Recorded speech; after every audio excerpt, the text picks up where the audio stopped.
आप शुरू करते हैं जी आज की क्लास। जी जनाब, कल हम लोगों ने कंसोलिडेशन के हवाले से कंसोलिडेटेड एसओएफपी पे अपनी डिस्कशन कंप्लीट की थी। अच्छा, उस डिस्कशन में ना हमारी अभी एक छोटी सी डिस्कशन रहती है रिगार्डिंग डिविडेंड।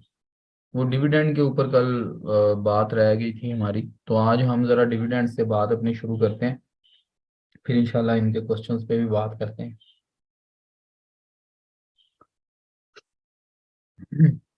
कंसोलिडेशन, एक मिनट रुकिएगा सिर्फ। तो जनाब, कंसोलिडेशन पे हमारी discussion, सॉलिडेशन।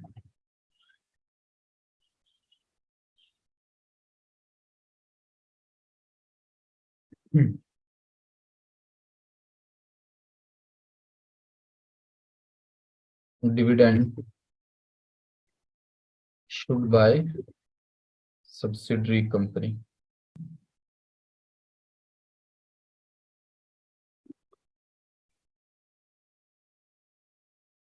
Dividend issued by subsidiary company. देखें, अब पेरेंट ने सब्सिडरी कंपनी में इन्वेस्टमेंट की भी है,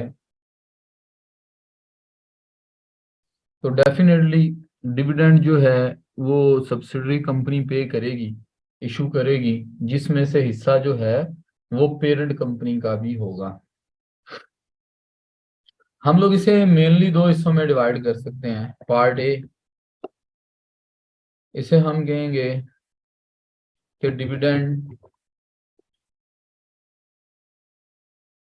issued and recorded by the both companies. Dividend issued and recorded by the both companies. देखिए, अगर पेरेंट कंपनी है और सब्सिडरी कंपनी है, इसकी एक छोटी सी मिसाल ले लेते हैं। Like parent company acquired 80% shares of subsidiary company.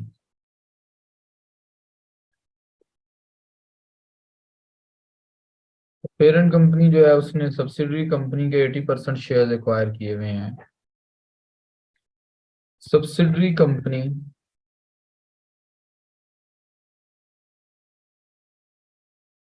issued a dividend of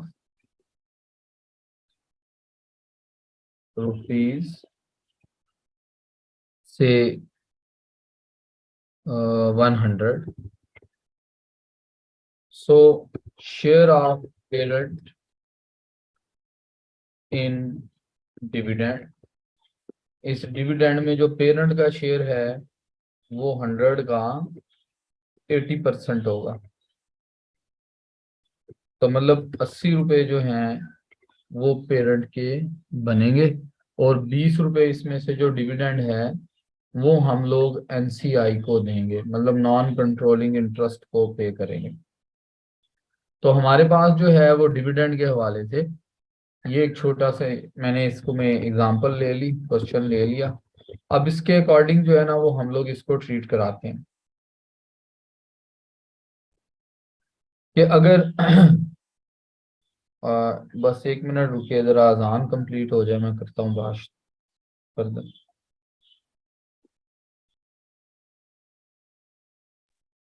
जी जनाब। तो अगर डिविडेंड जो है वो इशू किया है सब्सिडरी कंपनी ने, और दोनों कंपनीज ने उसको रिकॉर्ड भी कर लिया है, तो नो फर्दर एडजस्टमेंट। उस केस में हमें कोई फर्दर एडजस्टमेंट नहीं करनी। हम कहेंगे ठीक है, सब्सिडरी कंपनी ने डिविडेंड रिकॉर्ड किया है, सॉरी इशूड किया है और अपनी किताबों में रिकॉर्ड कर लिया है। इसी तरह से पेरेंट कंपनी ने भी अपनी किताबों में उसे रिकॉर्ड कर लिया है और वो उसकी फाइनेंशियल स्टेटमेंट में रिफ्लेक्ट हो रहा है। तो हमें उसमें कोई भी फर्दर जो है वो एडजस्टमेंट नहीं करनी। प्रॉब्लम कब आती है? जब dividend issued be part and इसके अंदर ये सिनेरियोज आएंगे कि डिविडेंड इशू हुआ है, बट में क्या इसमें पहला सिनेरियो हम ले लेते हैं कि डिविडेंड इशू हुआ है लेकिन सिर्फ recorded by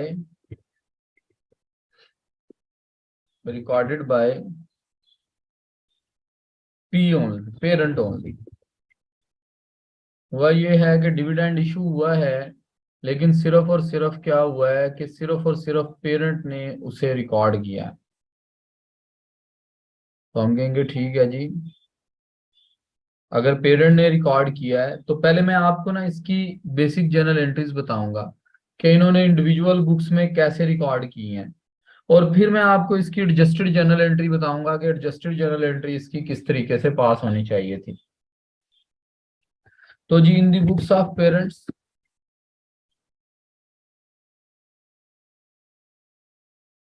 in the books of parent की बुक में ये रिकॉर्ड हुआ होगा, पेरेंट ने इसे बोला होगा।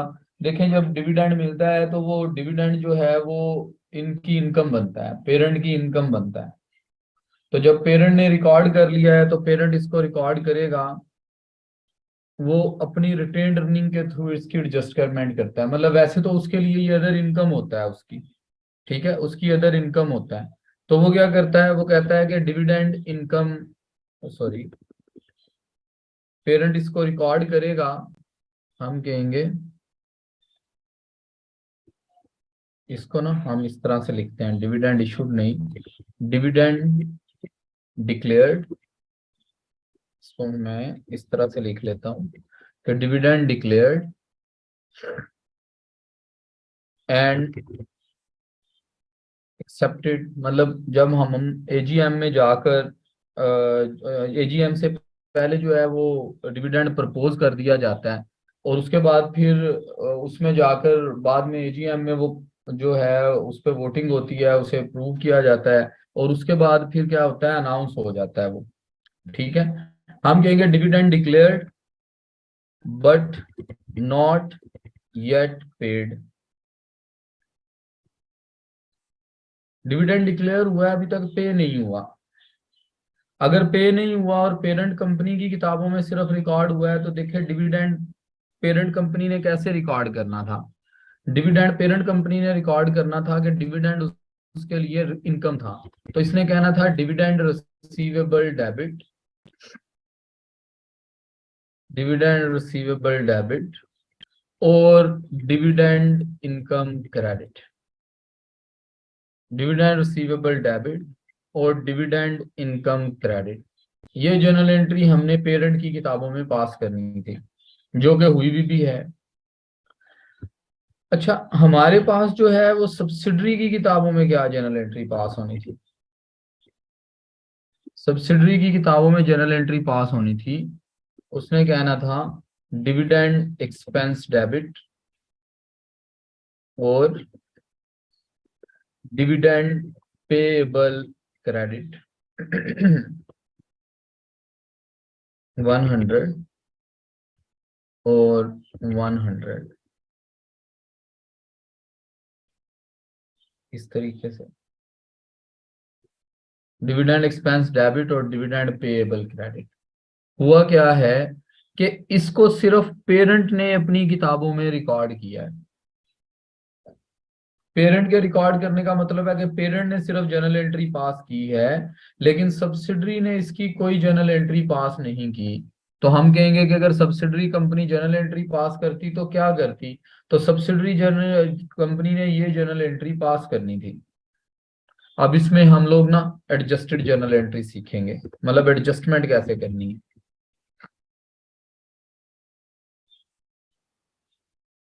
इसमें एडजस्टमेंट हमने इस तरह करनी है कि पहले डिविडेंड को ना सब्सिडरी की बुक्स में रिकॉर्ड करना है, डिविडेंड को सब्सिडरी की बुक्स में रिकॉर्ड करना है। अब आपने एक बात याद रखनी है कि मैं ये जो एडजस्टमेंट्स आप लोगों को समझा रहा हूँ, ये कंसोलिडेशन के पॉइंट ऑफ व्यू से समझा रहा हूँ। मतलब जब हम कंसोलिडेटेड एसओएफपी बना रहे होते हैं, तो अगर सिर्फ और सिर्फ पेरेंट ने रिकॉर्डिंग की है, सब्सिडरी ने रिकॉर्डिंग नहीं की, तो अब सब्सिडरी कंपनी पहले इसे अपनी बुक्स में रिकॉर्ड करेगी। तो डिविडेंड एक्सपेंस जो होता है वो रिटेन्ड अर्निंग से माइनस किया जाता है। तो इसके लिए हम कहेंगे subsidiaries retained earning debit, subsidiaries retained earning debit और डिविडेंड पेएबल क्रेडिट। ये जनरल एंट्री 100 से पास होगी, 100 रुपीज 100 रुपीज। देखें ये सब्सिडरी ने बुक्स में जनरल एंट्री पास करनी थी, लेकिन उसने जनरल एंट्री पास नहीं की, ठीक है, लिहाजा अब वो अपनी किताबों के अंदर ये जनरल एंट्री इस तरीके से पास करेगी। ठीक है, ये मैंने जस्ट आपको समझाने के लिए जनरल एंट्री लिखी थी। अदरवाइज हमने समझना है कि पहला सिनेरियो ये है कि पेरेंट ने रिकॉर्डिंग की है, सब्सिडरी ने रिकॉर्डिंग नहीं की, तो पहले सब्सिडरी अपनी बुक्स के अंदर इसको रिकॉर्ड करेगी, नंबर 1। नंबर 2 क्या होगा कि अब हमें पता है कि इंटर ग्रुप बैलेंसेस एलिमिनेट किए जाते हैं। तो इंटर ग्रुप बैलेंसेस का मतलब ये है कि पेरेंट की किताबों में डिविडेंड रिसीवेबल आ रहा होगा और सब्सिडरी की किताबों में डिविडेंड पेएबल आ रहा होगा। तो लिहाजा ये जनरल एंट्री पास होगी, डिविडेंड पेएबल डेबिट और डिविडेंड रिसीवेबल क्रेडिट। ये हमने 80 से रिकॉर्ड करनी है। ये 2 जनरल एंट्रीज हमने इस सिनेरियो के अंदर रिकॉर्ड करनी है। मतलब अगर वो आपसे बोले, देखें एक चीज हमने अच्छे से समझ लेनी है, मतलब मेरी अंडरस्टैंडिंग ये है कि आपको इस चीज का अंदाजा है। हमारे पास डिविडेंड 2 तरह के होते हैं, एक डिविडेंड इंटरम डिविडेंड होता है जो कि ड्यूरिंग द ईयर पे हो जाता है, और एक डिविडेंड फाइनल डिविडेंड होता है। फाइनल डिविडेंड हमेशा नेक्स्ट ईयर में जाकर पे होता है। जाहिर बात है पाकिस्तान के अंदर यही स्ट्रक्चर है कि एजीएम से पहले जो है फाइनेंशियल ईयर एंड पे जाकर डिविडेंड जो है प्रपोज कर दिया जाता है, फिर एजीएम में जाकर वोटिंग होती है, अप्रूव होता है, और उसके बाद जाकर फिर वो नेक्स्ट ईयर में दिया जाता है। तो ये हम फाइनल डिविडेंड के ऊपर बातें कर रहे हैं कि डिविडेंड अनाउंस हुआ है, डिक्लेयर हुआ है, लेकिन उनमें से सिर्फ एक पार्टी ने रिकॉर्ड किया है। तो जब एक पार्टी ने रिकॉर्ड किया है तो हमने उसकी किताबों में लिख दिया, हमने कहा subsidiaries retained earning debit dividend payable credit, क्योंकि सब्सिडरी ने इसको रिकॉर्ड नहीं किया था। और फिर डिविडेंड पेएबल डेबिट और डिविडेंड रिसीवेबल क्रेडिट। अच्छा, अगर हम लोग चाहें तो हम इन दोनों की जगह पे एक कंबाइंड जर्नल एंट्री भी पास कर सकते हैं। ठीक है, हम एक कंबाइंड जर्नल एंट्री भी पास कर सकते हैं। आपके सामने है कि डिविडेंड जो है पेएबल एक जर्नल एंट्री में क्रेडिट हो रहा है और दूसरी जर्नल एंट्री में ये डिविडेंड पेएबल डेबिट हो रहा है। तो नेट इफेक्ट 20 रुपए का क्रेडिट है। अगर आप कंबाइंड जर्नल एंट्री पास करना चाहते हैं तो आप सब्सिडरीज रिटेन्ड अर्निंग को डेबिट कर देंगे, आप लोग जो है वो डिविडेंड रिसीवेबल को क्रेडिट कर देंगे, आप लोग जो है वो डिविडेंड पेएबल को क्रेडिट कर देंगे। तो रिटेन्ड अर्निंग डेबिट हो जाएगी पूरे 100 से, रिसीवेबल 80 से क्रेडिट हो जाएगा और डिविडेंड पेएबल 20 से क्रेडिट हो जाएगा। बात ये याद रखनी है कि ये जो सब्सिडरी की रिटेन्ड अर्निंग डेबिट हुई है ये हमारी वर्किंग 3 में जाएगी। वर्किंग 3 में जो हम सब्सिडरी की रिटेन्ड अर्निंग का अकाउंट बनाते हैं ये वहां पे जाएगी सब्सिडरी रिटेन्ड अर्निंग। अच्छा, जो डिविडेंड पेएबल है ये हमारा कंसोलिडेटेड एसओएफपी में जाएगा। इसी तरीके से ये डिविडेंड सारे कंसोलिडेटेड एसओएफपी में जाएंगे। तो बेसिकली अगर आप इस जर्नल एंट्री को देखें तो सब्सिडरी रिटेन्ड अर्निंग 100 से डेबिट हो जाएगी, करंट एसेट्स में से डिविडेंड 80 रिसीवेबल्स जो है वो 80 से एलिमिनेट हो जाएगा और डिविडेंड पेएबल जो है वो हमारी कंसोलिडेटेड एसओएफपी में रिकॉर्ड हो जाएगा। ठीक है जी, ये पहला सिनेरियो है जिसके अंदर पेरेंट कंपनी ने इसे सिर्फ रिकॉर्ड किया हुआ है। ठीक है, इसी में चलते हैं हम दूसरे scenario number 2, recorded by subsidiary only. Recorded by subsidiary only. अब देखें मामला क्या है कि पहले बेसिक जर्नल एंट्री देख लेते हैं कि बेसिकली पेरेंट की किताबों में ये जर्नल एंट्री पास होनी चाहिए थी, डिविडेंड रिसीवेबल डेबिट और डिविडेंड इनकम क्रेडिट। लेकिन मामला क्या हुआ, मामला ये हुआ कि पेरेंट ने अपनी किताबों में रिकॉर्ड नहीं किया, लेकिन सब्सिडरी ने इसको अपनी किताबों में रिकॉर्ड कर लिया। ठीक है, मतलब पेरेंट की किताबों में हम लिख सकते हैं कि no journal entry was passed, इसने कोई जर्नल एंट्री पास नहीं की थी। तो अब हम इसकी एडजस्टमेंट कैसे करेंगे, अब हम इसकी एडजस्टमेंट कैसे करेंगे? हम कहेंगे यार एडजस्टमेंट का सीधा सा तरीका है कि पहले नंबर पे तो पेरेंट ने इसको जो रिकॉर्ड नहीं किया था उसकी जर्नल एंट्री पास करो। तो पेरेंट की जर्नल एंट्री जो हमने सीखी है वो थी dividend receivable debit, dividend receivable debit और डिविडेंड इनकम क्रेडिट। लेकिन क्योंकि अब हमारी बुक्स ऑफ अकाउंट्स क्लोज हो चुकी हैं, तो डिविडेंड इनकम की बजाय हम ग्रुप रिटेन्ड अर्निंग को क्रेडिट करेंगे, क्योंकि पेरेंट का ताल्लुक ग्रुप रिटेन्ड अर्निंग के साथ होता है। ग्रुप रिटेन्ड अर्निंग्स क्रेडिट, पहला काम हम ये करेंगे। अब हम दूसरा काम क्या करेंगे कि भाई देखो सब्सिडरी की किताबों में ऑलरेडी डिविडेंड पेएबल 100 से मौजूद है, और पेरेंट की किताबों में इस बार हमने डिविडेंड रिसीवेबल रिकॉर्ड किया है। तो अगेन ये इंट्रा कंपनी बैलेंस बन गया। तो हम दूसरी जर्नल एंट्री इसको रिवर्स करवा देंगे, हम कहेंगे डिविडेंड पेएबल डेबिट और dividend receivable credit. Dividend payable debit हो जाएगा 80 से और डिविडेंड रिसीवेबल क्रेडिट हो जाएगा 80 से।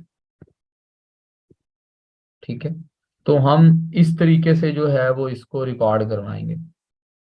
तो अगर आप अगेन वही वाली बात कि अगर आप इसकी जर्नल एंट्री कंबाइन पास करना चाहते हैं तो आप इसकी कंबाइन जर्नल एंट्री भी पास कर सकते हैं।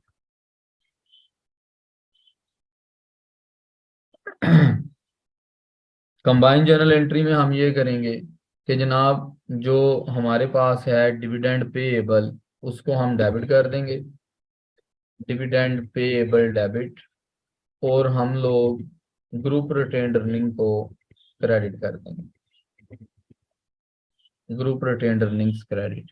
ये जर्नल एंट्री हम 80 से पास कर देंगे। ठीक है, तो आप चाहें तो कंबाइन जर्नल एंट्री भी कर सकते हैं, नो इशू। लेकिन अच्छा तरीका ये है कि कंबाइन जर्नल एंट्री पास करने की बजाय आप डायरेक्ट इसको यहाँ पे रिकॉर्ड करवाएं। ठीक है, आप इसको डायरेक्ट जो है ना वो यहाँ पे रिकॉर्ड कराएं। अब देखना ये है कि ये रिकॉर्ड कैसे होगा हमारी किताबों में। तो जनाब ये रिकॉर्डिंग इस तरह होगी हमारे पास।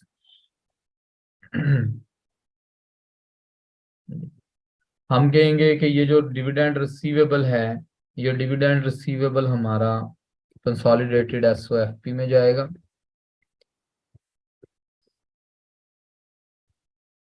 और ये डिविडेंड रिसीवेबल और पेएबल भी वहां पे एलिमिनेट होंगे। और ये जो ग्रुप रिटेन्ड अर्निंग है ये बेसिकली हमारे पास वर्किंग 4 है, इसका ट्रीटमेंट हम वर्किंग 4 में करेंगे। मतलब वर्किंग 4 की क्रेडिट साइड में 80 लिखेंगे और डिविडेंड पेएबल जो एसओएफपी में शो हो रहा है उसमें से 80 माइनस कर देंगे सादे लफ्जों में। तो ये हमारे पास जो है वो इसका ट्रीटमेंट हो जाएगा। ये दो सिनेरियो हो गए जी। अब चलते हैं तीसरे सिनेरियो में। Control C, control recorded by both parties, मतलब रिकॉर्डेड बाय बोथ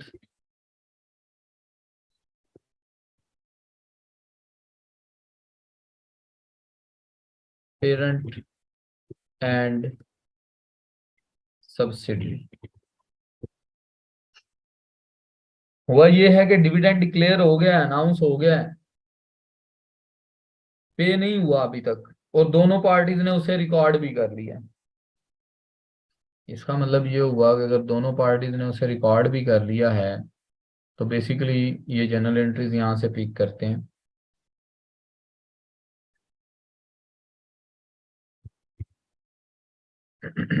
और यहाँ पे लेकर आते हैं। This is third scenario. ठीक है, इसका मतलब है पेरेंट ये जर्नल एंट्री पास कर चुका है, सब्सिडरी कंपनी ये जर्नल एंट्री पास कर चुकी है। अब इसकी एडजस्टमेंट कैसे होगी? हम कहेंगे यार अगर दोनों ने उसे रिकॉर्ड किया हुआ है तो बस सिंपल सा काम ये है कि इंटर ग्रुप बैलेंस को एलिमिनेट कर दो। कंट्रोल सी, कंट्रोल वी, मतलब हम जर्नल एंट्री पास करेंगे डिविडेंड पेएबल डेबिट और डिविडेंड रिसीवेबल क्रेडिट 80 रुपए से, बस ये हमारा काम खत्म हो गया। तो हमने इसको कंसोलिडेटेड एसओएफपी में लेकर जाना है।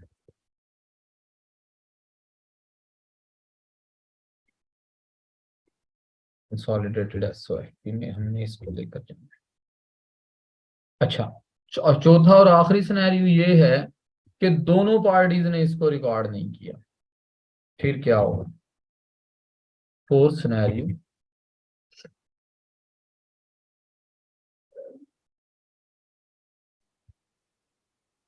डू नॉट, लिख लें simply, not recorded by both parent and subsidy.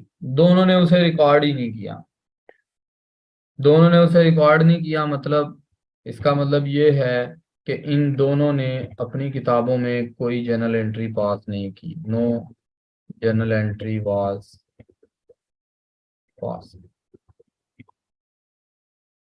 इन्होंने ना इसने रिकॉर्ड किया ना इसने रिकॉर्ड किया, दोनों ने इसकी कोई जर्नल एंट्री पास नहीं की। तो अब इसकी एडजस्टमेंट कैसे होगी? भाई सीधी सी बात है, इसकी एडजस्टमेंट का तरीका ये है कि पहले तो दोनों की किताबों में इसको रिकॉर्ड करो ना, पेरेंट की किताबों में भी रिकॉर्ड करो, सब्सिडरी की किताबों में भी रिकॉर्ड करो, और उसके बाद फिर आप इसका इफेक्ट जो है उसको एलिमिनेट करो। तो अगर दोनों ने रिकॉर्ड नहीं किया तो पहले ये दोनों की बुक्स में रिकॉर्ड होगा, तो रिकॉर्ड कर लेते हैं। पेरेंट कंपनी की जर्नल एंट्री लेते हैं, डिविडेंड रिसीवेबल डेबिट और डिविडेंड इनकम क्रेडिट। तो जनाब ये डिविडेंड रिसीवेबल डेबिट और डिविडेंड इनकम की बजाय यहाँ पे आ जाएगा ग्रुप रिटेन्ड अर्निंग, क्योंकि अब पेरेंट के लिए एसओएफपी बन चुकी है ना, तो अब रिटेन्ड अर्निंग में एडजस्टमेंट्स होनी है। To group retained earning credit, subsidiary की जर्नल एंट्री उठाएंगे, dividend expense debit, dividend payable credit. हम कहेंगे यार अब डिविडेंड एक्सपेंस की बजाय ना यहाँ पे सब्सिडरीज रिटेन्ड अर्निंग डेबिट करो, सब्सिडरीज रिटेन्ड अर्निंग डेबिट,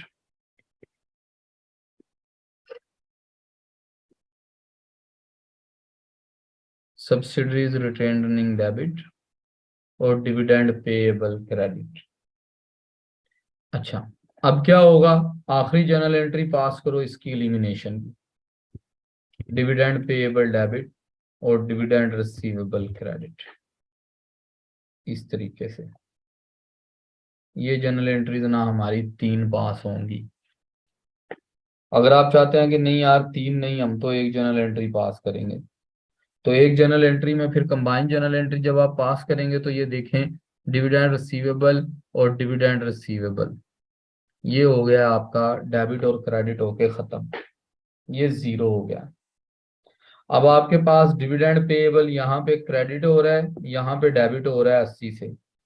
इसका मतलब है नेट इफेक्ट अगर इसका लिया जाए तो वो 100 माइनस 80, तो 20 रुपए पॉजिटिव है, तो पॉजिटिव बोल रहा हूँ, क्रेडिट है। ठीक है, और बाकी 2 आइटम इसके अलावा हैं। जी मुस्तफा। अच्छा सर, मुझे पूछना था कि सेकंड एंट्री में जो हमने सब्सिडी रिटेन अर्निंग को डेबिट किया है, ये किस वजह से किया आपने? देखें जब सब्सिडरी कंपनी अपना डिविडेंड इशू करेगी ना, तो वो डिविडेंड उसका डायरेक्ट रिटेन्ड अर्निंग में एक्सपेंस बनता है। डायरेक्ट से मतलब वो, मुराद? मतलब एसओसीआई में एक्सपेंस नहीं बनता डिविडेंड, जी जी। ठीक है हाँ ना, बिल्कुल, रिटेन्ड उसका अर्निंग में। चेंज इन इक्विटी में से माइनस होगा। एग्जैक्टली। हाँ बिल्कुल, चेंजेस इन इक्विटी में जब हम रिटेन्ड अर्निंग वाला कॉलम बनाते हैं वहां से जी जी। माइनस कर देते हैं। तो इसलिए मैंने रिटेन्ड अर्निंग को डेबिट किया है कि ये रिटेन्ड अर्निंग से माइनस हो रहा है। अच्छा, वो इस वजह से आपने डिक्रीज करके डेबिट दिखाया है। हाँ जी। अच्छा ठीक है। और अगर for example parent company subsidy को डिविडेंड दे रही है, नहीं, देना ऐसे है? नहीं होता, ऐसे नहीं है। ऐसे नहीं है मतलब? नहीं, मतलब आप जो सिनेरियो बना रहे हैं, आप ये सिनेरियो बना रहे हैं कि पेरेंट ने सब्सिडरी के शेयर्स खरीदे हुए हैं और सब्सिडरी ने पेरेंट्स के शेयर्स खरीदे हुए हैं। नहीं, अगर सब्सिडी ने सिर्फ पेरेंट्स के शेयर खरीदे हुए हैं, सब्सिडी भी लिस्टेड कंपनी है और पेरेंट कंपनी भी लिस्टेड है। नहीं यार, वो सिनेरियो चेंज हो जाएगा ना, फिर वो सब्सिडरी तो ना रही। अच्छा। ठीक है ना, ठीक है। वो तो फिर सब्सिडरी ना रही। और अगर यही केस अगर हम एक प्राइवेट लिमिटेड कंपनी में ले लें कि हमने कंपनी ने डायरेक्टर्स को पे करना है डिविडेंड। देखिए, उनके लिए तो रिक्वायरमेंट ही नहीं है ना कंसोलिडेशन की। अच्छा। रिक्वायरमेंट नहीं है उनके लिए। कंसोलिडेशन की हमने है ही इसकी नहीं है। रिक्वायरमेंट के लिए पढ़ा था कि हमारे पास ऐसी कंपनी जो कि खुद किसी और, इस मतलब जहाँ पे हमने पढ़ा था कि हमारे पास जो है ऐसी कंपनी जो खुद किसी और कंपनी की सब्सिडरी हो, वो उसके लिए कंसोलिडेशन स्टेटमेंट बनानी जरूरी नहीं है। इसी तरह अगर प्राइवेट लिमिटेड कंपनी है और उसने आगे से कोई कंपनी एक्वायर की गई है, की भी है, तो उस पर कोई लीगल रिक्वायरमेंट नहीं है कि वो कंसोलिडेटेड फाइनेंशियल स्टेटमेंट बनाएगी। हाँ, अपने लिए बनाना चाहती है तो बना ले, रिक्वायरमेंट नहीं है उसके लिए। रिक्वायरमेंट। ठीक। ठीक है। ओके। अच्छा जी, तो हम अब यहाँ पे कंबाइन अगर जर्नल एंट्रीज की पास करते हैं, तो कंबाइन जर्नल एंट्रीज की हमारे पास पास होगी कि हम यहाँ पे पहली जर्नल एंट्री में, यहाँ पे मैं इसको लिख लेता हूँ। चलें, ऐसे खुद ही लिख लेते हैं, कंबाइन जर्नल एंट्री।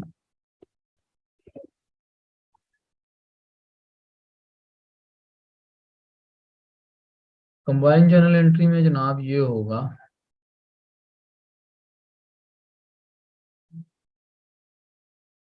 कि हम ग्रुप रिटेन्ड अर्निंग को क्रेडिट कर देंगे। Group retained earning credit, group retained earning credit हो जाएगी 80 से। ठीक है। फिर हम सब्सिडरी रिटेन्ड अर्निंग को डेबिट कर देंगे। सब्सिडरी रिटेन्ड अर्निंग डेबिट हो जाएगी 100 से। और फिर हम डिविडेंड पेएबल को क्रेडिट कर देंगे। डिविडेंड पेएबल क्रेडिट हो जाएगा 20 से। तो अगर हम इन सारों की जगह, इन सारी जर्नल एंट्रीज की बजाय सिर्फ एक जर्नल एंट्री पास करना चाहते हैं, तो हम इस तरीके से इस जर्नल एंट्री को रिकॉर्ड करते हैं। ठीक है। तो हमने बस ये याद रख लेना है कि सब्सिडरी रिटेन्ड अर्निंग अगर मैं इसको पोस्ट करवाऊं तो ये वर्किंग 3 में जाएगी, ये हमारे पास वर्किंग 4 में जाएगी, और ये हमारे पास कंसोलिडेटेड एसओएफपी में जाएगी। इस तरीके से, मतलब अगर आप 1 बाई 1 एंट्रीज में देखना चाहेंगे तो ये इस तरीकों से ना ट्रीट की जाएगी। दिस वन,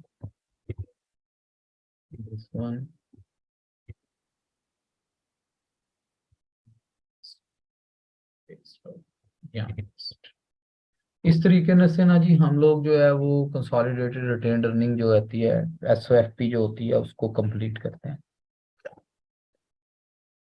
जी जनाब, यहाँ तक ये हमारे डिविडेंड पे डिस्कशन पूरी हो गई। आप लोगों का कोई क्वेश्चन है तो पूछ लीजिए।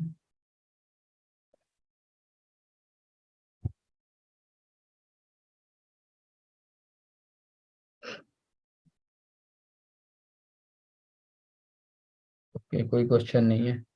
अच्छा, ऐसा है कि बेसिकली ना मैंने भी नमाज नहीं अदा की अभी तक मगरिब की, तो 10 मिनट अगर हम ब्रेक कर लेते हैं तो मैं भी नमाज अदा कर लूँ, आप लोगों में से भी जिनकी रहती है वो अदा कर ले, तो इंशाल्लाह 10 मिनट के बाद ना मैं दोबारा क्लास शुरू करता हूँ यहीं से, और फिर आगे इस पे फर्दर डिस्कशन करते हैं इंशाल्लाह हम लोग।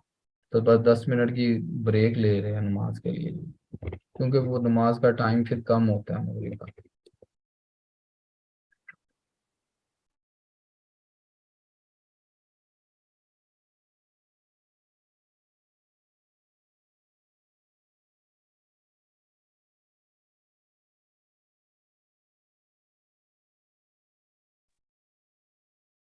जी बिस्मिल्लाह रहमान रहीम।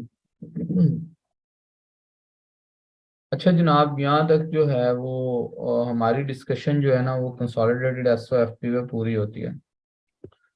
मेरा इरादा पहले ये था कि आज का दिन जो है वो हम लोग पास पेपर के ना क्वेश्चन एक दो देख लेते, लेकिन मामला ये है कि आपकी जब तक बेसिक प्रैक्टिस पूरी नहीं होगी वो पास पेपर के सवाल ना आपको समझ नहीं आने, आप लोगों को उसमें प्रॉब्लम होगी। तो ऐसा है कि आप लोग कोशिश कीजिए, कुछ बेसिक इसके अंदर चीज़ें हैं। तो आज मैंने डिविडेंड जैसे डिस्कस कर लिया है, तो अब इसकी ना कुछ बेसिक प्रैक्टिस है। तो वो प्रैक्टिस आप लोगों ने काम ये करना है कि वो प्रैक्टिस जो है ना वो आप लोगों ने कमिंग वीक तक ना पूरी करनी है। मतलब कुछ क्वेश्चन है बेसिक, आपने वो कंप्लीट करने हैं ताकि आप लोगों को ना बेसिक इसकी अंडरस्टैंडिंग हो जाए कि हम कंसोलिडेशन का क्वेश्चन अटेम्प्ट कैसे करते हैं।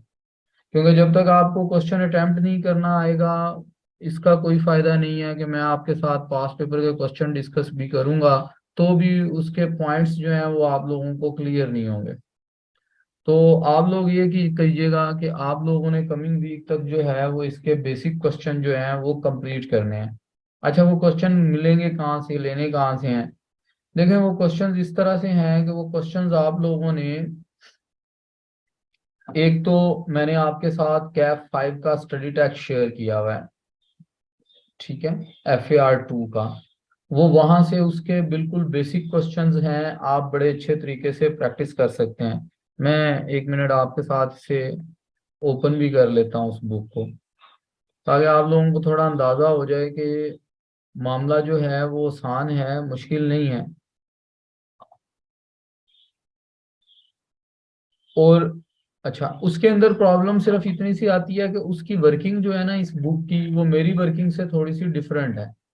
जारी बात है, वो असल में इनकी जो वर्किंग्स होती हैं वो टीचर टू टीचर ना वेरी कर रही होती हैं, लेकिन वो वर्किंग सारी एक्सेप्टेबल होती हैं। आप जिस मर्जी तरीके से जो है ना वो उसे जो है वो अटेम्प्ट कर लें, परफॉर्म कर लें।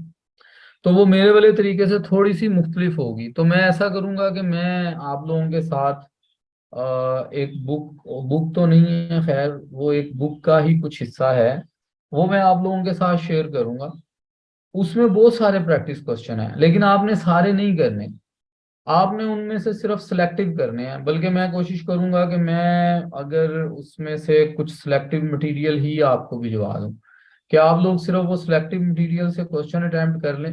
अदरवाइज अगर मैं सारे क्वेश्चन भी सेंड कर देता हूं तो आप उसमें से देख लें, जो क्वेश्चन एक जैसे होंगे उन्हें अटेम्प्ट ना कीजिएगा, बाकी सारे क्वेश्चन जो है उन्हें आप लोग अटेम्प्ट कर लीजिएगा।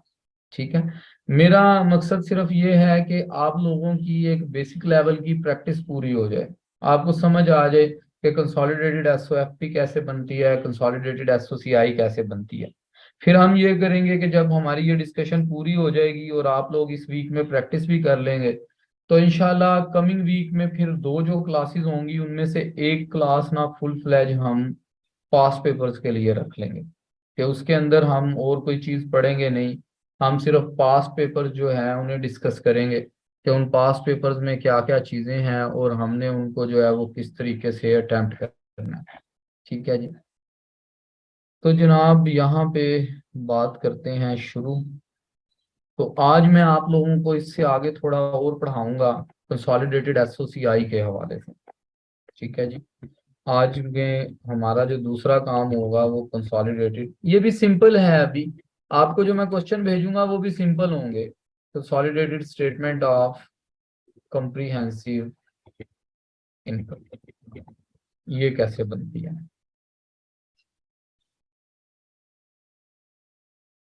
कंसोलिडेटेड एसओएफपी के दो तीन एग्जांपल्स मैं क्लास में कर चुका हूँ। तो कंसोलिडेटेड एसओसीआई कैसे बनती है उस पर थोड़ी सी आज हम इंशाल्लाह बात कर लेते हैं। तो देखें, कंसोलिडेटेड एसओसीआई में बेसिकली होगा क्या, होगा ये कि हमें कंबाइन एसओसीआई एग्जामिनर देगा। ठीक है, मतलब हमें कहेगा कि जनाब पेरेंट कंपनी है, हमें कहेगा कि जनाब ये सब्सिडरी कंपनी है, और यहाँ पे हमें देगा एसओसीआई, और हमें कहेगा for the year ended on 31 दिसंबर 22 एक पेरेंट कंपनी है, एक सब्सिडरी कंपनी है। तो यहाँ पे हमें वो ना इन दोनों की सेल्स दे देगा। सेल्स बोलेगा जी के पेरेंट कंपनी जो है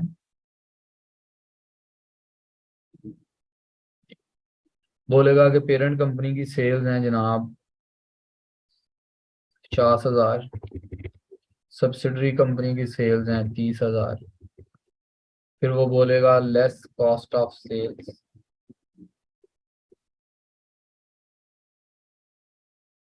बोलेगा इसकी कॉस्ट ऑफ सेल्स हैं जी 28,000, इसकी कॉस्ट ऑफ सेल्स हैं जनाब 18,000।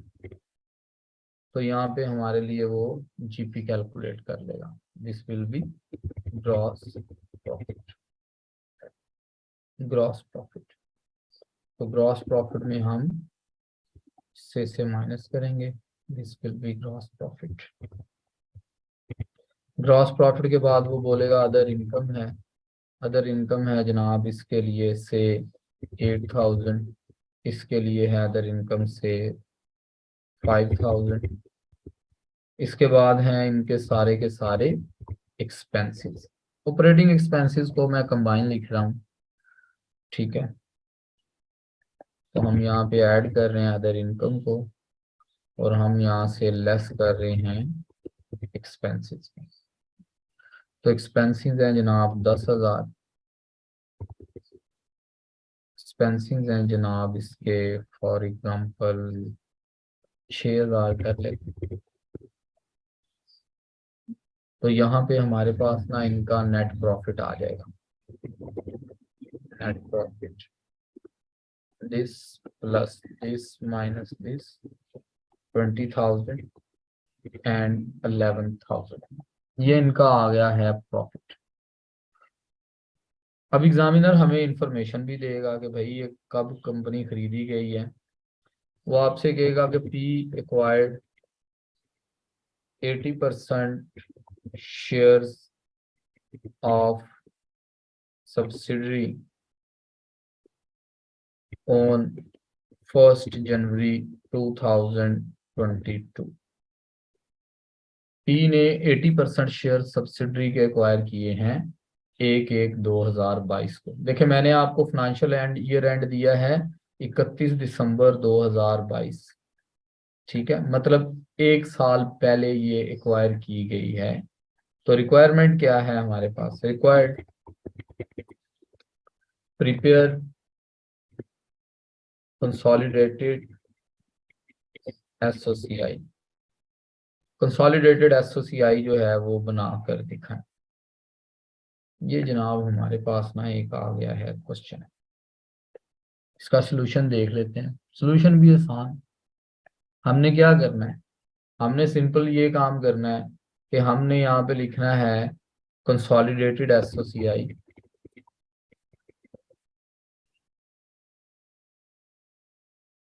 हमने लिखना है for the year ended on 31 दिसंबर 2020। ये लिखने के बाद अब हमने क्या करना है, अब हमने ना इसके सारे जो लाइन आइटम्स है ना, उन लाइन आइटम्स को ना हमने कंबाइन करके लिखना है, ठीक है। अब हम ये काम करेंगे कि ये जो जितने लाइन आइटम्स है ना, इनको उठा के ना हम एज इट इज कॉपी कर लेंगे। पेपर के अंदर भी जो वो लाइन आइटम उसने एग्जामिनर ने हमें दिए होंगे, हम उन लाइन आइटम्स को ना सारों को कॉपी कर लेंगे। अब हमने इनको क्या करना है, अब हमने ना इनको करना है सम। 50,000 प्लस 30,000, इसी तरह 28,000 प्लस 18,000। इसी तरह से हमने अदर इनकम में 8,000 प्लस 5,000। इसी तरीके से 10,000 प्लस 6,000। अब हम यहाँ पे इनके ना आंसर लिख लेंगे। This is 80,000, this is 28 plus 18 46,000, तो हमने इसमें से इसे किया minus 80 minus 46, answer is 34,000। Other income है 13,000, एक्सपेंसेस है 16,000, सो नेट प्रॉफिट इज 31,000। ये हमारे पास आ गया है नेट प्रॉफिट। अच्छा, अब इस नेट प्रॉफिट का क्या करना है हमने? अब हमने करना है इस नेट प्रॉफिट का, सॉरी,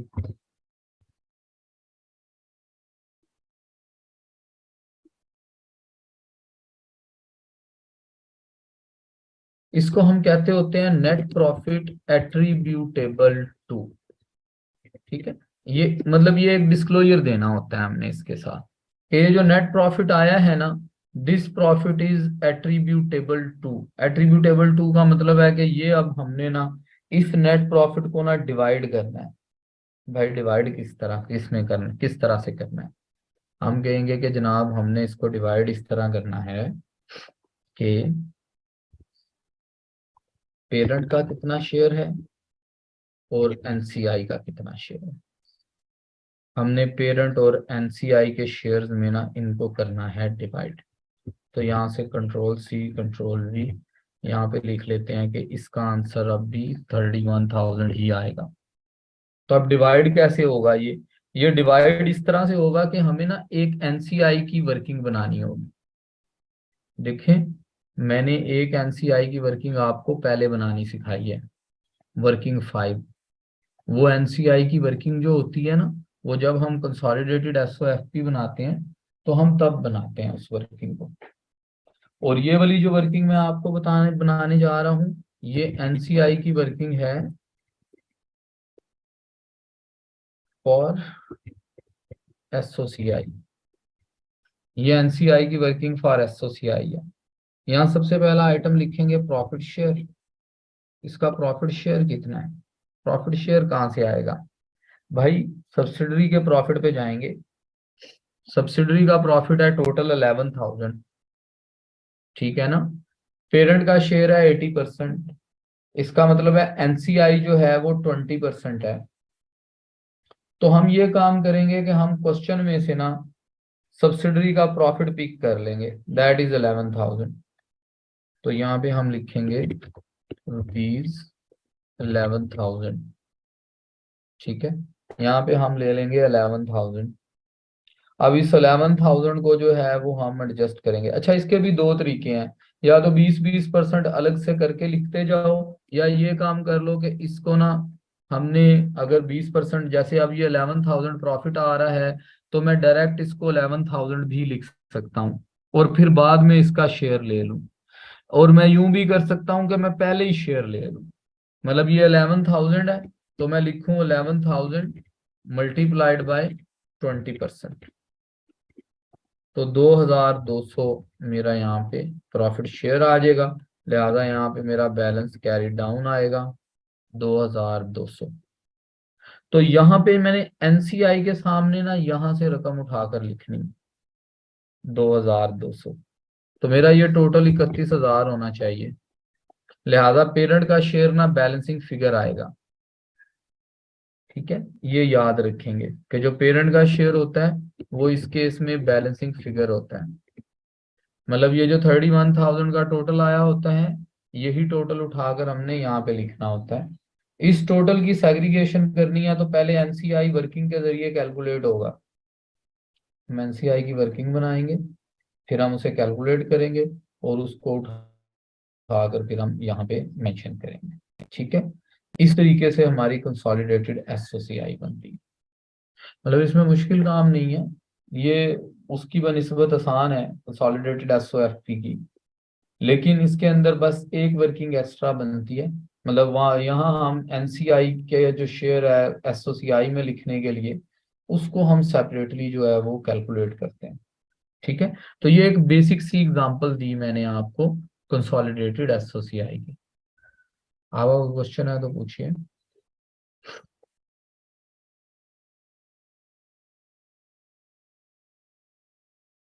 कोई क्वेश्चन नहीं है, फाइन। चलें फिर इससे आगे चलते हैं। अब कंसोलिडेटेड एसओसीआई जो है वो जाहिर बात है इतनी सिंपल तो नहीं आने वाली। एग्जामिनर हमें बिल्कुल एक सिंपल सी एसओसीआई दे दे दोनों की बना के और बोले कंसोलिडेटेड एसओसीआई बना दे। अब इसके अंदर ना हमने एडजस्टमेंट्स देखनी है, ठीक है। अब हम पढ़ेंगे इसमें एडजस्टमेंट्स इन एसओसीआई। देखें एसओसीआई की एडजस्टमेंट्स के लिए ना जरूरी है कि हम पहले अच्छे से एसओएफपी की एडजस्टमेंट्स को पढ़ लें।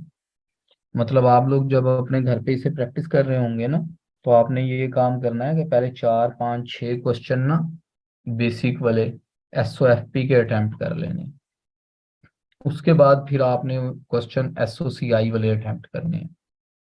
तो एसओसीआई की एडजस्टमेंट्स भी वही हैं जो आपने कंसोलिडेटेड एसओएफपी के लिए एडजस्टमेंट्स पढ़ी हैं, ठीक है। ये कोई नई नहीं है, ये वही वाली है।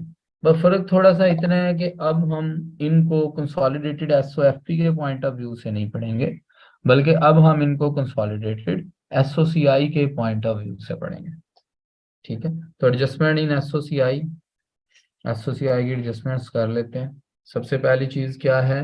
Impairment of goodwill, impairment of goodwill पहली एडजस्टमेंट। अब अगर आपको याद हो तो हमने सेम एडजस्टमेंट एसओएफपी के लिए पढ़ी थी। अब हम सेम एडजस्टमेंट एसओसीआई के लिए पढ़ रहे हैं, इम्पेयरमेंट ऑफ गुडविल। हमने कहा था कि जब गुडविल इम्पेयर होती है ना, तो देखना ये जाता है कि आपने एनसीआई जो है वो फेयर वैल्यू पे रिकॉर्ड किया है, या आपने एनसीआई जो है वो प्रोपोर्शनेट बेसिस के ऊपर कैलकुलेट किया है। तो देखना हमने ये होता है। तो अगर हम एनसीआई को प्रोपोर्शनेट बेसिस पे कैलकुलेट करें या फेयर वैल्यू बेसिस पे कैलकुलेट करें, तो फिर यहाँ पे उसकी एडजस्टमेंट जो है वो कैसे की जाएगी। तो देखें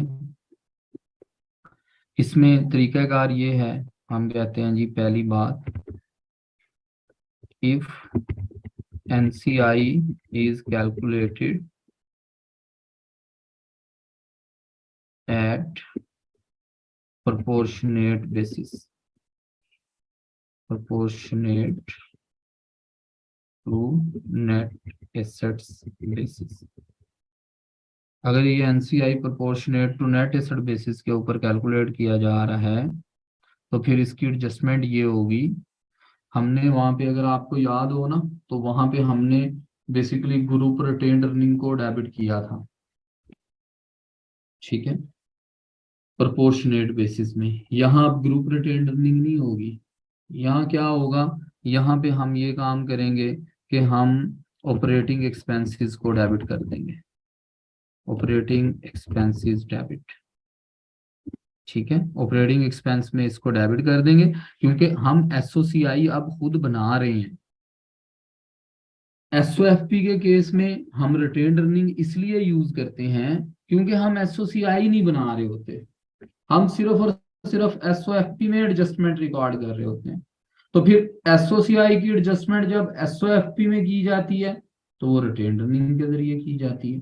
लेकिन अब जब हम एसओसीआई खुद बना रहे हैं, तो फिर एडजस्टमेंट भी एसओसीआई के आइटम्स में होगी, एसओएफपी के आइटम्स में नहीं होगी। तो यहाँ हम ऑपरेटिंग एक्सपेंसेस को डेबिट कर देंगे और हम लोग गुडविल को क्रेडिट कर देंगे। ये जनरल एंट्री जी हम लोग पास करते होते हैं, operating expenses debit, goodwill account credit, इस तरह से। और अगर इफ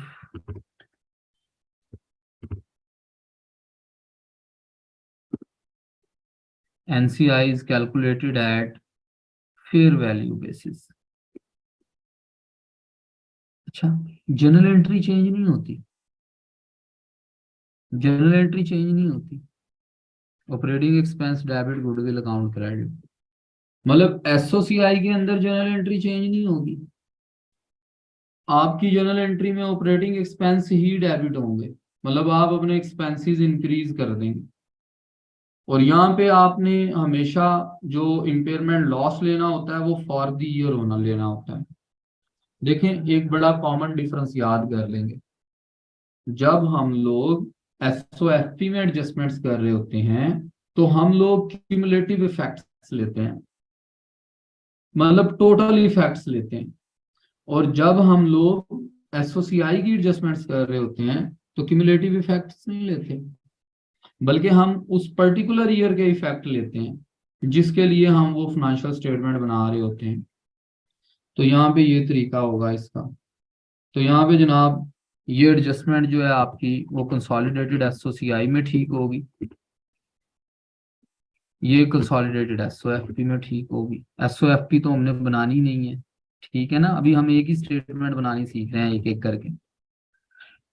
इसमें हमने देखना ये होता है कि इम्पैक्ट क्या हमारी एनसीआई की वर्किंग पे जाएगा। मेन जो पॉइंट है ना इसके अंदर, वो पॉइंट ये है कि क्या ये वाली एनसीआई की वर्किंग हिट होगी, क्या हम एनसीआई की इस वर्किंग में इसको एडजस्ट करेंगे। ये इसके ऊपर जो है ना जी वो मेन इफेक्ट होता है। तो हमने देखना ये है कि किस केस में ये एनसीआई इफेक्ट होता है। तो हम यहाँ पे कहेंगे कि भाई देखो बात ये है कि जब हम एनसीआई प्रोपोर्शनेट बेस पे लेते हैं ना तो नो इफेक्ट ऑन, मतलब एनसीआई यहाँ पे लिखता हूँ effect on NCI for SOCI. NCI for SOCI पे क्या इफेक्ट आएगा, आया कोई आएगा या नहीं आएगा। देखें इस केस में कोई इफेक्ट नहीं आएगा, ठीक है, लेकिन इस केस में इफेक्ट आएगा। हम उसको डेबिट करेंगे, हम उसको डेबिट करेंगे। देखो यहाँ पे जो डेबिट हो रहा है तो वहां पे भी हम उसको डेबिट साइड में लिखेंगे, ये डेबिट इफेक्ट उसके अंदर हम रिकॉर्ड करेंगे। तो सबसे पहला इफेक्ट है इम्पेयरमेंट ऑफ गुडविल का। अच्छा इसमें दूसरा इफेक्ट क्या आएगा, कंट्रोल सी कंट्रोल वी, दूसरी adjustment, this is sale of inventory, this is sale of inventory, कि अब हम इन्वेंट्री बेच रहे हैं, ठीक है जी। अब देखें अब हम ना कंसोलिडेटेड एसओसीआई बना रहे हैं। तो जब हम कंसोलिडेटेड एसओसीआई बना रहे होंगे ना तो कुछ काम ना हमें एक्स्ट्रा करने पड़ेंगे, ठीक है। इनको कुछ स्टेप्स में डिवाइड कर लेते हैं। Step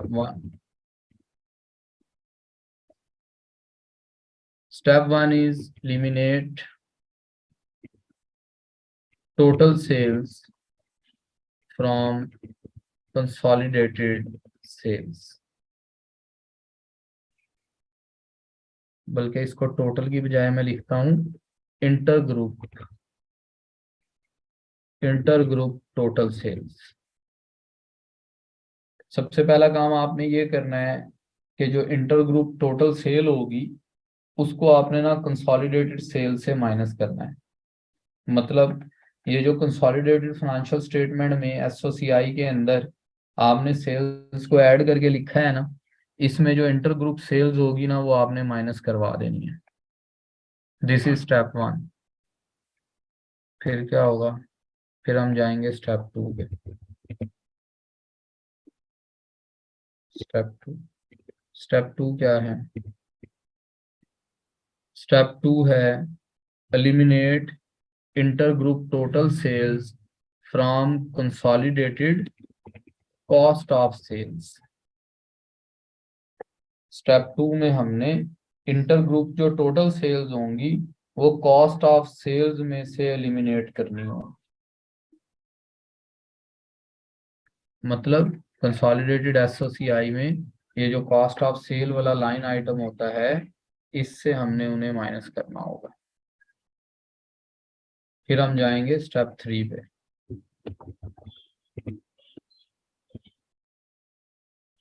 step three, pass the journal entry if parent sold. अच्छा इसको लिखते हैं pass the journal entry with unrealized profit on closing stock।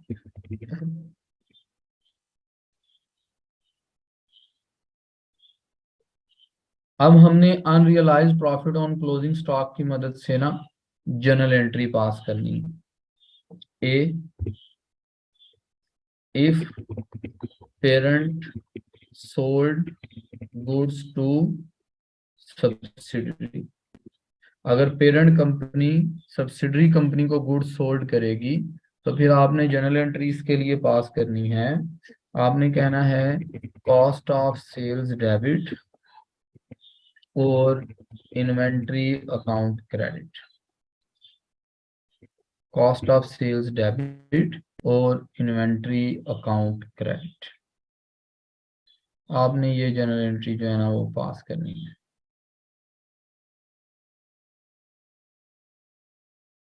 इसको ना मैं बल्कि थोड़ा सा इधर लेके आता हूँ यहाँ,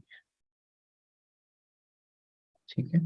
अगर पेरेंट कंपनी सोल्ड कर रही है गुड सब्सिडरी को तो फिर ये जर्नल एंट्री आप लोगों ने पास करनी है। ये इसका ए पार्ट है।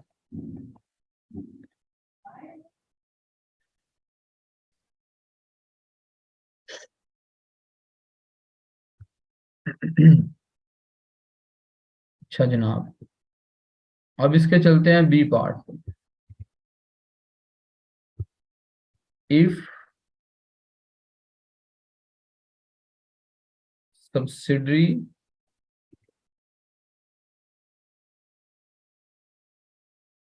सोल्ड गुड्स टू पेरेंट, अगर सब्सिडरी कंपनी पेरेंट को गुड्स सोल्ड करती है तो फिर भी जर्नल एंट्री यही रहनी है, चेंज नहीं होने वाली, ठीक है।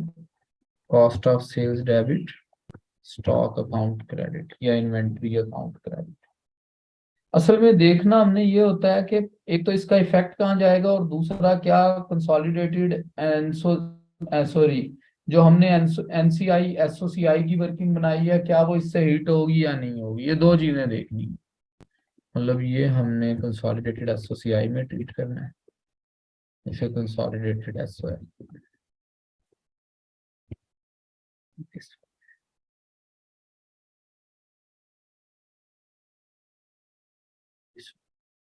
और अगर मैं आपसे कहूँ कि इसके इफेक्ट्स क्या होंगे, इफेक्ट्स ऑन एनसीआई एसओसीआई, तो हम कहेंगे भाई पहली वाली जर्नल एंट्रीज के तो कोई इफेक्ट नहीं होते, लेकिन ये डेबिट साइड में लिखी जाती है,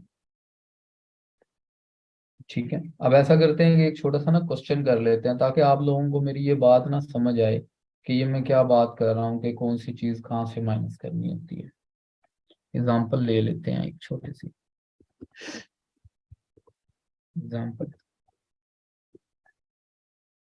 मैं ऐसा करता हूँ कि यही से ना ये जो ऊपर हमने एग्जाम्पल बनाई है इसको मैं ले आता हूँ यहाँ पे नीचे, कंट्रोल सी,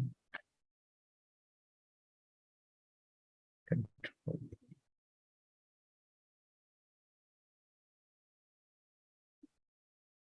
एग्जाम्पल ले लेते हैं।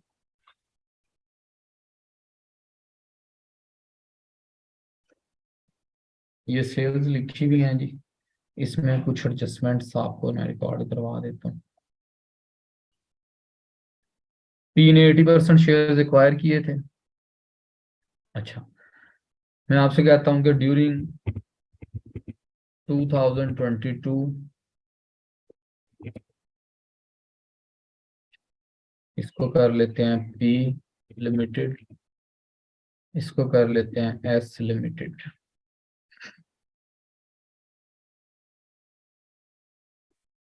P limited sold, P limited sold goods to S limited for rupees 10,000 at 10% markup. S Limited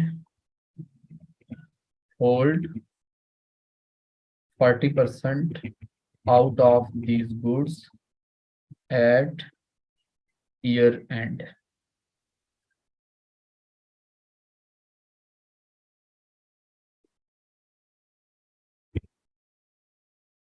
ठीक है।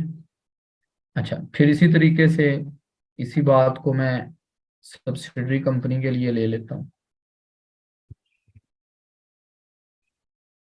मैं कहता हूं कि sorry,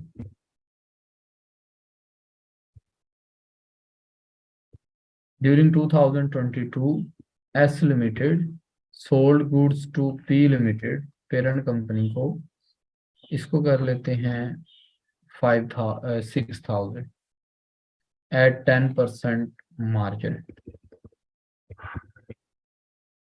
P limited hold 70% out of these goods at year end. Impairment loss on goodwill is rupees 2,000. 2,000 पे goodwill पे loss है, impairment loss. NCI valued at fair value, और आपसे कहा है कि मुझे कंसोलिडेटेड एसओसीआई बना दें। तो तरीकाकार जैसा कि मैंने पहले आपको समझाया कि इसका तरीकाकार ये होता है कि जब आप कंसोलिडेटेड एसओसीआई बना रहे होते हैं तो बेसिकली आपने ना सेम फॉर्मेट कॉपी करना होता है, सेम चीजें आपने उठा कर ना कॉपी करनी होती है। मतलब यहाँ पे हम लिखेंगे इसे कंसोलिडेटेड एसओसीआई, यहाँ पे लिखेंगे पी ग्रुप कंसोलिडेटेड एसओसीआई, यहाँ पे लिखेंगे for the year ended on 31st December 2022।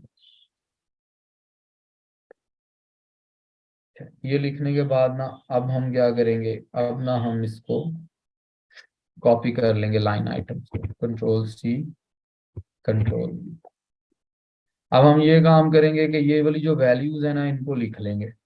Sales के सामने लिख लेंगे 50,000 जमा 30,000। कॉस्ट ऑफ सेल्स के सामने लिख लेंगे 28,000 प्लस 18,000। अदर इनकम के सामने लिख लेंगे 8,000 प्लस 5,000। एक्सपेंसेस के सामने लिख लेंगे 10,000 प्लस 6,000। ये काम हमने, जब हम कंसोलिडेटेड एसओसीआई बना रहे होते हैं ना तो हम सबसे पहले इन लाइन आइटम्स के सामने वैल्यूज लिख लेते हैं। अब हम क्या करेंगे, अब हम इसके साथ ही कंसोलिडेटेड एसओसीआई की वर्किंग बना लेंगे। NCI फॉर एसओसीआई, Ctrl+C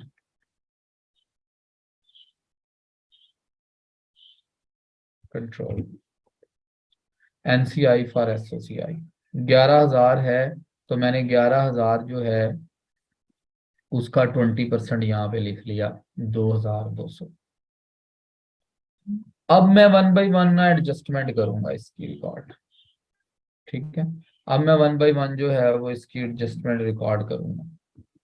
पहली एडजस्टमेंट ये है कि पी लिमिटेड ने 10,000 की चीजें बेची हैं 10% मार्कअप पे, 40% उसमें से रिमेनिंग है। तो पहला काम तो ये है स्टेप 1 कि मैं टोटल सेल्स में से ये वाली 10,000 की सेल्स ना एलिमिनेट करूंगा,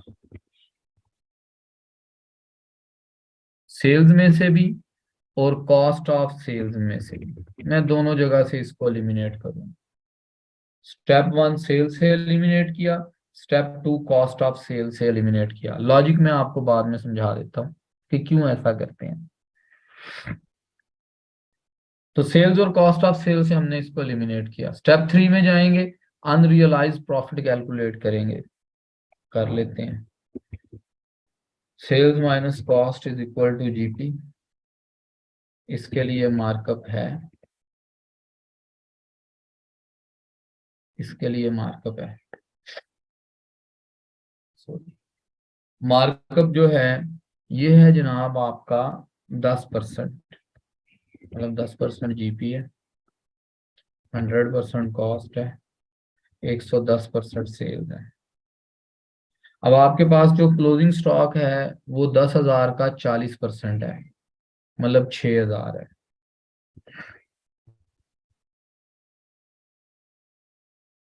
10,000 इंटू 40%, 4,000। ये 4,000 है। तो मुझे इसके ऊपर अनरियलाइज प्रॉफिट कैलकुलेट करना है, तो मैं लिखूंगा 4,000 डिवाइडेड बाय 110% मल्टीप्लाइड बाय 10%, तो 364 मेरे पास इसका आंसर आ जाएगा। 364 जो है ये मेरे पास अनरियलाइज प्रॉफिट है। मैंने इसको बोला, इसमें बोला कि कॉस्ट ऑफ सेल को डेबिट करना है। Cost of sale already expense होता है, जब हम उसको डेबिट कर रहे हैं तो इसका मतलब है कि इस 364 को ना हमने इसमें ऐड करना है कॉस्ट ऑफ सेल में, प्लस 364 हमने ना इसमें इसे ऐड करना है, प्लस 364। ठीक है, ये हमने सेल रिकॉर्ड कर दी पेरेंट की। अब चलते हैं सब्सिडरी पे। सब्सिडरी ने चीजें 6,000 की बेची थी 10% मार्जिन पे, 70% चीजें बची पड़ी हैं। Control C, control V, margin है।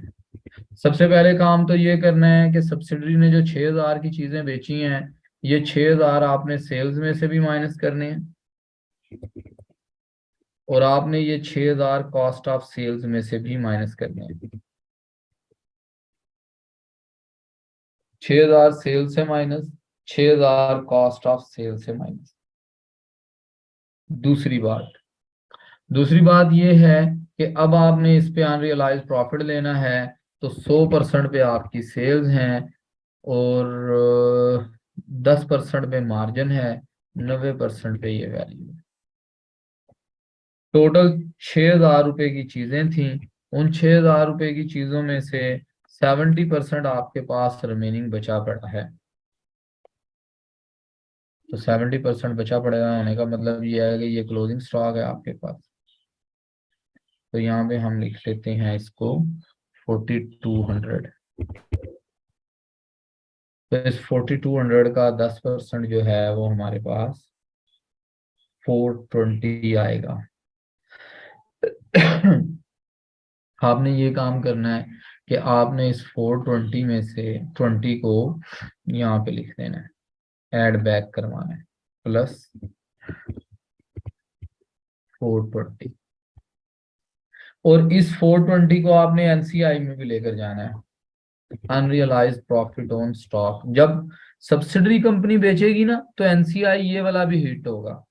आगे जाके जब मैं इन जनरल एंट्रीज को कंबाइन करूंगा तो फिर मैं आपको समझाऊंगा कि हमें कैसे पता चलता है कि एनसीआई एसओसीआई भी हिट हो रहा है, या हमने उसको भी ट्रीट करना है और बाकियों को ट्रीट नहीं करना। तो अनरियलाइज प्रॉफिट ऑन स्टॉक, तो भाई ये प्रॉफिट ऑन स्टॉक आया है 420। हम इसको मल्टीप्लाई कर देंगे 20% से, जो कि एनसीआई का शेयर है। तो 420 मल्टीप्लाइड बाई 0.2, 84 इसका आंसर आ जाएगा। तो इसके बाद हमारे पास आ गया है इम्पेयरमेंट लॉस। इसके बाद हमारे पास आ गया है इम्पेयरमेंट लॉस। इम्पेयरमेंट लॉस 2,000 रुपए का है, और मैंने कहा है कि एनसीआई जो है ना वो फेयर वैल्यू पे वैल्यू किया गया है। इसका क्या मतलब है? इसका मतलब ये हुआ कि हम जर्नल एंट्री पास करेंगे ऑपरेटिंग एक्सपेंसेस डेबिट और गुडविल अकाउंट क्रेडिट, 2,000 रुपये और 2,000 रुपये। ये जो 2,000 रुपये ऑपरेटिंग एक्सपेंसेस में डेबिट हो रहे हैं, ये हमने एक्सपेंसेस में जाकर ऐड करवाने हैं, प्लस 2,000 एक ट्रीटमेंट।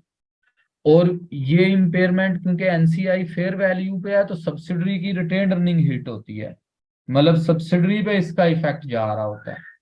तो हमने इस 2,000 रुपये को जो है वो यहाँ पे इसका शेयर भी लिखना है।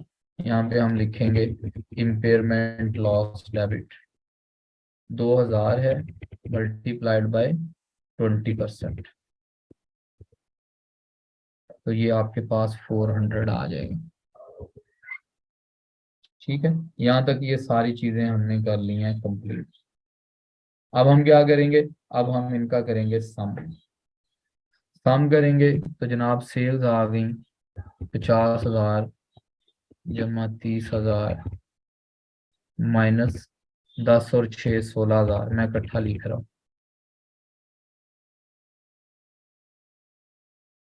इसी तरीके से कॉस्ट ऑफ सेल्स हैं, तो कॉस्ट ऑफ सेल्स हैं जनाब 28,000 प्लस 18,000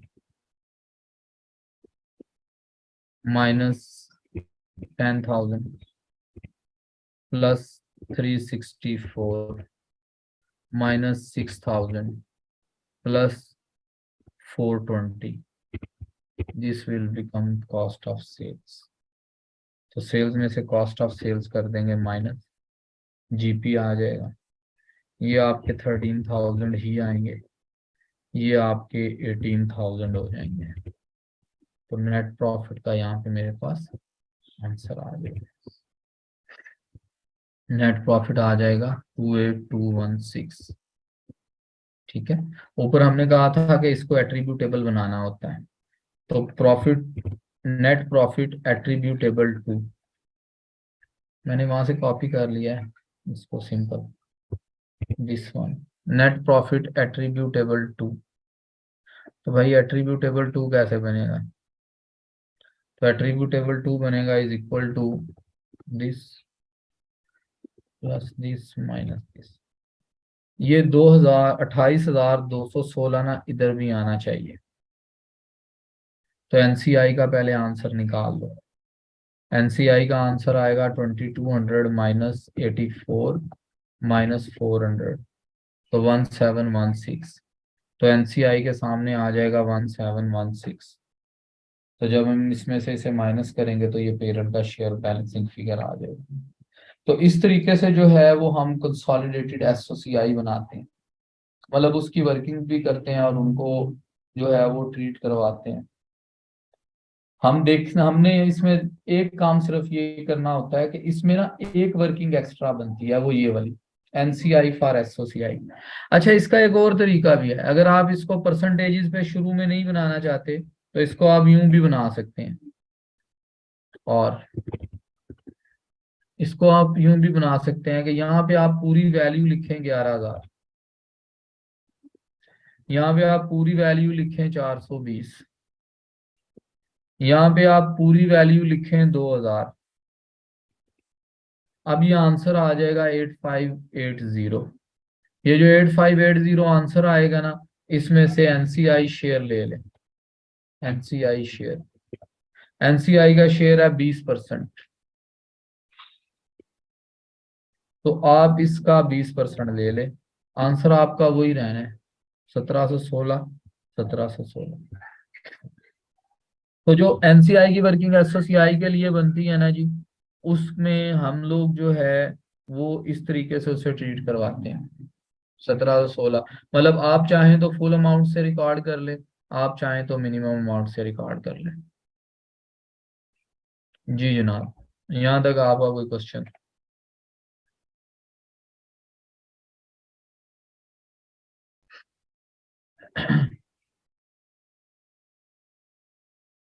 कोई क्वेश्चन नहीं है? चलो चलें, इसकी अभी हमारे पास जो है ना एक एडजस्टमेंट इस पे और कर लेते हैं आज। मैं आप लोगों के साथ एक शीट भी इसके साथ ही, आपकी ये जो एक्सेल वाली फाइल है, इस एक्सेल वाली फाइल में ना मैं एक एडिशनल शीट लगाकर भेजूंगा आप लोगों को। वो जो एडिशनल शीट होगी ना उसमें जर्नल एंट्रीज का कंपैरिजन होगा। कंपैरिजन मतलब कि आप कौन सी जर्नल एंट्रीज किस केस में पास करते हैं, एसओएफपी में क्या जर्नल एंट्री होती है, एसओसीआई में क्या जर्नल एंट्री होती है, और आप उनके कंपैरिजन में उनको कैसे रिकॉर्ड करते हैं। तो मैं एक शीट इसके साथ जो है ना वो अटैच करके आप लोगों के साथ शेयर करूंगा। तो आप लोग जब अपनी प्रैक्टिस कर रहे होंगे तो आप उस टाइम जो है वो उससे बेनिफिट हासिल कर सकते हैं। अच्छा जी, तो हम एक एडजस्टमेंट और देख लेते हैं इसमें। Control C, control V, sale of inventory के अलावा है sale of non current asset.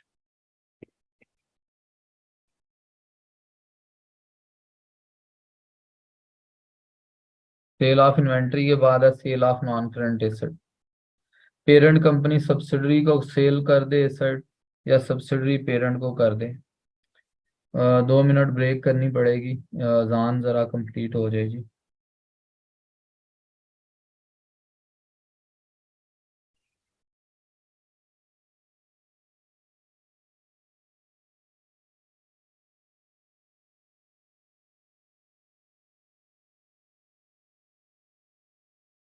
जी जनाब, बिस्मिल्लाहिर्रहमानिर्रहीम। तो sale of non current asset, हमने कहा जी पेरेंट कंपनी सब्सिडरी को सेल करती है या सब्सिडरी कंपनी पेरेंट को सेल करती है। If parent sold the asset to subsidiary, तो क्या होता है? कल हमने इसके बारे में सीखा भी था, उसी तरह के ट्रीटमेंट्स हैं। हम कहेंगे इफ स्टेप 1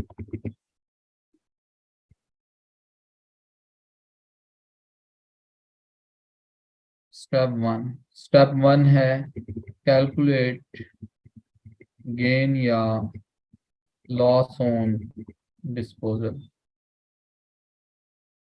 स्टेप 2 है पास दी जर्नल एंट्री। तो जर्नल एंट्री अब क्या पास करेंगे हम लोग? भाई जर्नल एंट्री ये पास करेंगे कि गेन या लॉस ऑन डिस्पोजल जो है उसको एडजस्ट कहाँ पे करना है।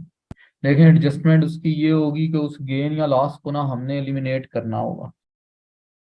तो एलिमिनेट जब हम उसे करेंगे, तो एलिमिनेशन के केस में मैं जर्नल एंट्री आपको बता रहा हूँ इन केस ऑफ गेन की, in case of gain on disposal. ठीक है, अगर डिस्पोजल पे गेन हो रहा है तो गेन रिवर्स करना पड़ेगा। तो जब हम गेन रिवर्स करेंगे तो अदर इनकम को डेबिट करेंगे। हम बोलेंगे अदर इनकम डेबिट और पीपीई क्रेडिट।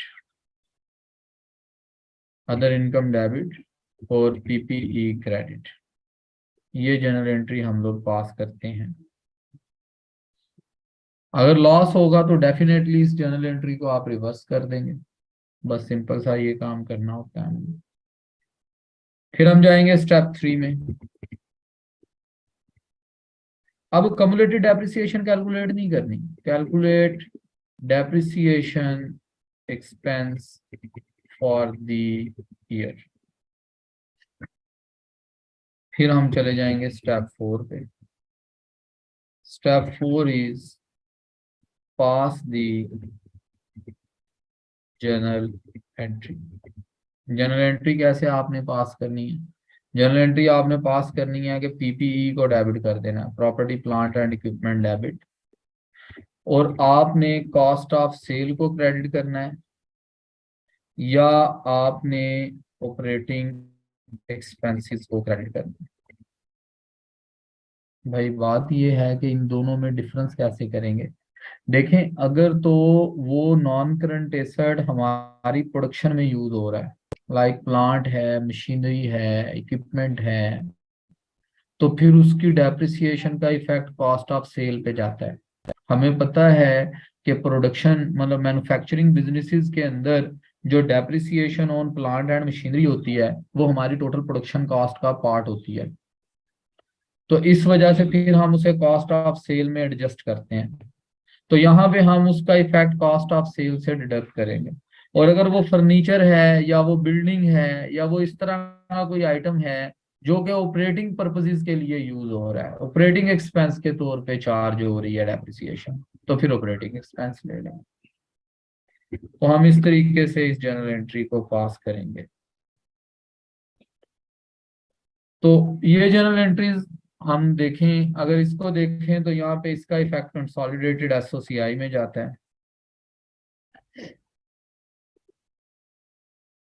कंसोलिडेटेड एसओसीआई, इसका इफेक्ट कंसोलिडेटेड एसओएफपी, इसका इफेक्ट कंसोलिडेटेड एसओएफपी, और इसका इफेक्ट कंसोलिडेटेड एसओसीआई। अब हमने देखना ये है कि क्या एनसीआई एसओसीआई की वर्किंग भी इफेक्ट होती है। Effect on NCI for SOCI, क्या वो भी इफेक्ट होती है इससे? तो याद रखेंगे कि जब पेरेंट सेलर होता है तो इसका कोई इफेक्ट नहीं होता, नो इफेक्ट। ठीक है, किसी चीज का भी जब पेरेंट सेलर होता है तो कोई इफेक्ट नहीं होता, जब सब्सिडरी सेलर होती है तो इफेक्ट पड़ता है, क्योंकि उसमें एनसीआई हिस्सेदार होता है। पेरेंट के केस में एनसीआई हिस्सेदार नहीं होता।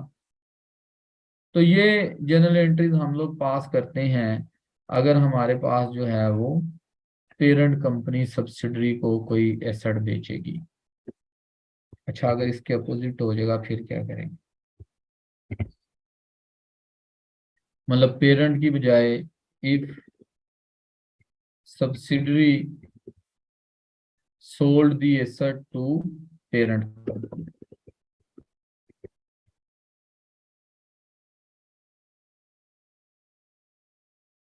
तो उसके केस में भी स्टेप्स तो हमारे यही रहने हैं। गेन या लॉस ऑन डिस्पोजल, तो जनरल एंट्री अगर गेन का केस होगा तो ये जनरल एंट्री इसमें चेंज कोई नहीं होनी। कंसोलिडेटेड एसओसीआई के अंदर जनरल एंट्रीज चेंज नहीं करते हैं हम लोग, जनरल एंट्रीज वही रखते हैं। Other income debit PPE credit, अगर ये लॉस हो जाता तो मैं पीपीई को डेबिट कर देता और मैं ऑपरेटिंग एक्सपेंसेस को जो है वो क्रेडिट कर देता। वहां पे फिर लॉसेस के केस में एक्सपेंस यूज हो रहे होते हैं, अदर इनकम यूज नहीं होती। अदर इनकम गेन के केस में यूज होती है, लॉस के केस में यूज नहीं होती। तो हम वहां पे फिर ऑपरेटिंग एक्सपेंसेस को क्रेडिट करवा रहे थे रिवर्सल में। तो यहाँ पे भी इसी तरीके से हम पीपी डेबिट और कॉस्ट ऑफ सेल क्रेडिट या ऑपरेटिंग एक्सपेंसेस क्रेडिट। असल मामला यहाँ पे है कि क्या एनसीआई एसओसीआई पे कोई इफेक्ट पड़ेगा या एनसीआई एसओसीआई पे कोई इफेक्ट नहीं पड़ेगा। तो अब हम कहेंगे कि भाई सेलर जो है ना वो सब्सिडरी कंपनी है, इफेक्ट पड़ेगा। तो यहाँ पे हमारे पास ये एनसीआई एसओसीआई डेबिट हो जाएगी, यहाँ पे हम इसे डेबिट करेंगे और यहाँ पे हम इसे क्रेडिट करेंगे। ठीक है, तो ये इफेक्ट हमारे एनसीआई एसओसीआई की वर्किंग पर आते हैं। जनाब यहाँ तक आप लोगों का कोई क्वेश्चन है तो बताइए।